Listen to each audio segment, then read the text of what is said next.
Welcome to Made to Heal with Angela Brown. So, I'm going to talk about the desires of our heart and how what we have in our heart and in our mind, we manifest it.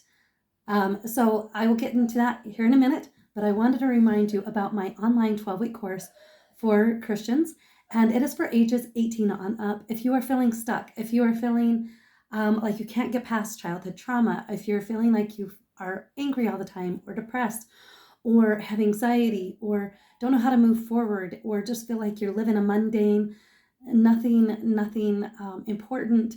We all have purpose, and so if you feel like you don't know what that purpose is, this is a class for you.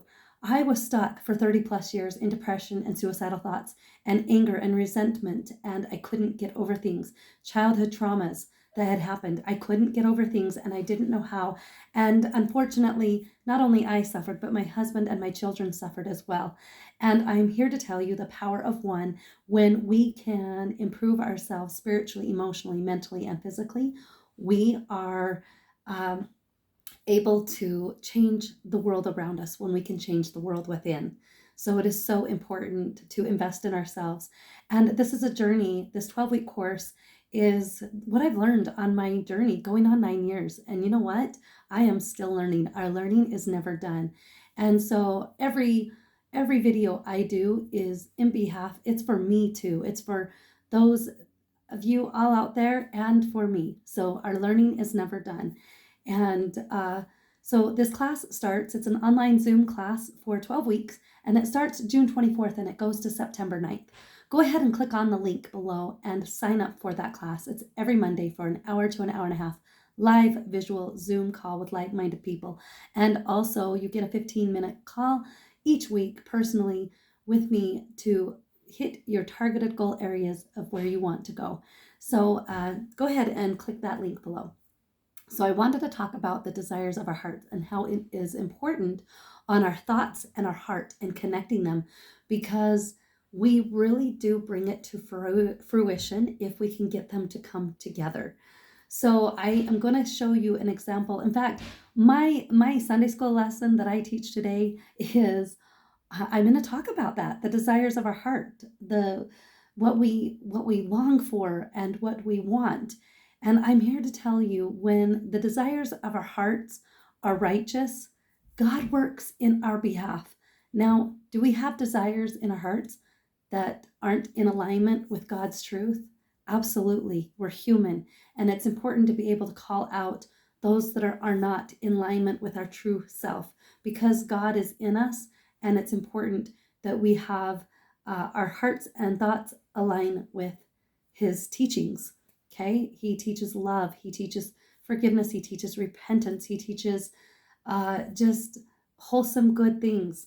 And if our desires are not helping us improve spiritually, emotionally, mentally, and physically, if it goes anything against those, then it's important to quickly be aware of it and change that. So the desires of our hearts are so important, especially, like I said, it's important to pay attention and stay in tune with those desires, because if they're not wholesome or good, that wouldn't help you or anybody progress, then it's time to look at those desires and put them to the side and replace them with desires that are wholesome and righteous. So I'm going to share a story about a desire that I really had. So my family moved from one city to another years ago. In fact, let's see, next year it will be 20 years. So almost 19 years ago, we moved from one city to another city, and I did not want to move. I didn't want to make this move. And then when we were in and settled, I was having a really hard time. So I stayed active in the church that we were at the last place, and we just joined the congregation that was in this new city. And I had the hardest time. I was not connecting with the people, and I was really having a hard time. And I remember I had this longing and this desire in my heart to really get to know the people in my in this congregation and in my community. I wanted that for myself because I was having a hard time, and it was adjustment. And when I decided, and I just had that, and And it's interesting because in my church, you get callings and you get opportunities to serve, and you get to choose to accept these callings or not. And after I had had these thoughts in my heart for a good maybe 1 to 3 weeks, it was just a few weeks where I was just like, man, that would be good if I could just connect with these people. And a short bit after that, I got this calling to get to know the women in my congregation, and it was a blessing. I got to be in this calling for a good year and a half to 2 years, and I was able to just learn everybody and get to know each other. And it was what my soul needed. It was what my soul needed to help fit into this puzzle piece, right? I was a piece of the puzzle, and I wasn't feeling like I was fitting in. And so this calling really helped me, and it was a desire of my heart. And it's funny because when you have righteous desires, God answers to those calls. He answers to these righteous desires. And sometimes the righteous desires that we have are answered in a complete different way. We might have, things that we are called to do, and we might be like, oh my goodness, why am I doing this? And why do they want me to do this? Well, obviously, it's always for our learning and growth in some area or not. And God knows, He knows us the best. And He's going to place in our path what is best for us to move forward and to grow and to strengthen ourselves. And we get to choose that. We get to choose to take experiences and play the poor me victim, or this is so hard and I don't know what, I can't do this, and have a negative mind frame, right? Or we can say, wow, this is something really hard. Like recently, a little while back, I was called to do a calling in my church, to serve in my church in a capacity that most people wouldn't want to do. And I knew it was coming because God kind of warned me that this particular calling was going to come to me. And as hard as it might have been at first, I was like, no, no, no, no. I was shoving that out. But it has been such a blessing. I have learned and grown with it. And I am in awe of how God uses circumstances that you think, why me? Like this is, but He sees the big picture. He knows. And it not only blesses you in your spiritual life, but it blesses you in your personal and physical and emotional and mental life as well. So take these experiences and trials or whatever it is that come away on your journey, and take them and learn from them. Choose to grow, choose to pay attention. But the most important thing to pay attention is to the desires of your heart, and the desires of, or what your thoughts are doing. What are your thoughts like?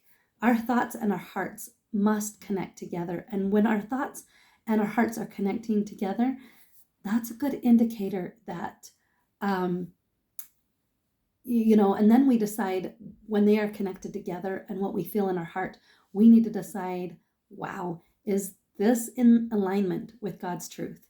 Is this my truth? Is this something that I must step into to help me grow spiritually, emotionally, mentally, and physically? And if it is not, drop it. Drop it as fast as you can and run and go into the opposite direction where is a direction that is wholesome and good for your spirit and soul to grow. So we all get thoughts, and we all get to decide what we're going to do with these thoughts. And out of the 50 to 70,000 thoughts that we get in a day, the majority happen to be negative. So it's important to have that constant watch of where our thoughts are going and to change it just like that. You have the power to change your thoughts. You have that power to take these thoughts in a certain direction. You can keep feeding upon those negative thoughts and feeding and feeding and feeding until you're at a place where you do not want to be and it's not good. Or you can take that negative thought and say, no, I don't have to believe that lie, and I am going to replace it with this. The thoughts of unworthiness, not being good enough, you can replace it with, I am good enough, and I am worthy of God's love, and I am worthy of the love of others around me. So whatever these thoughts that get in our way, these negative thoughts, crush the negative ones and replace them. You have that power within. We are in control. A lot of people say, I just feel so out of control. And yes, sometimes you do feel out of control when you can't control everything that's going on around you. But the biggest thing that you can control are your thoughts and the desires of your heart. And when we can control those, we will have things work for our good in growing spiritually, emotionally, mentally, and physically. It is beautiful what God can do for us, but we must get out of our own way. We must stop blocking our road of moving forward. You know, that big boulder, there's this, I shared in my book. My book isn't published yet, but there's this big boulder that gets in our way, and that boulder is fear. And if we could just take that boulder of fear and chisel it away with faith. Fear blocks us and it stops us from progressing. There's no way to get around this. Imagine this boulder being in, taking up the space of this two-lane highway, and it is blocking paths. There's no way to get around it because there's a huge drop off and trees that are 200 feet tall or 100 feet tall, whatever you want to imagine, just massive trees. And so there is no way to get around this because you're stuck and you're trapped, and that's fear.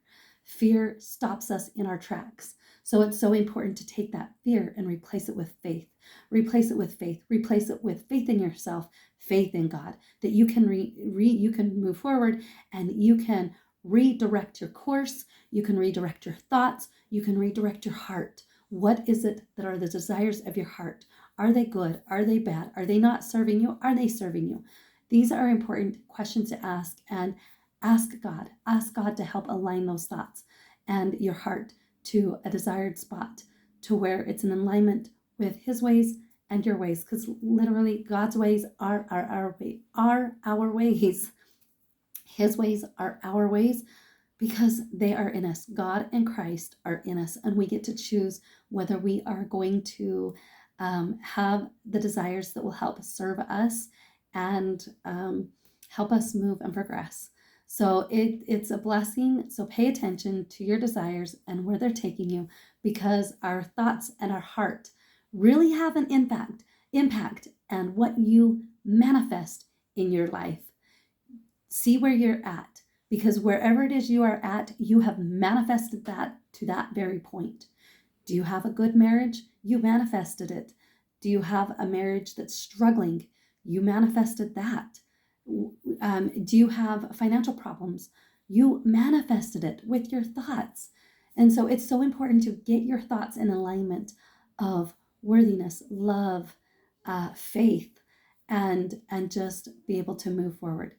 Okay, that is all for now. Please like and subscribe, and please check out the links below. And until next time, God bless. Bye-bye.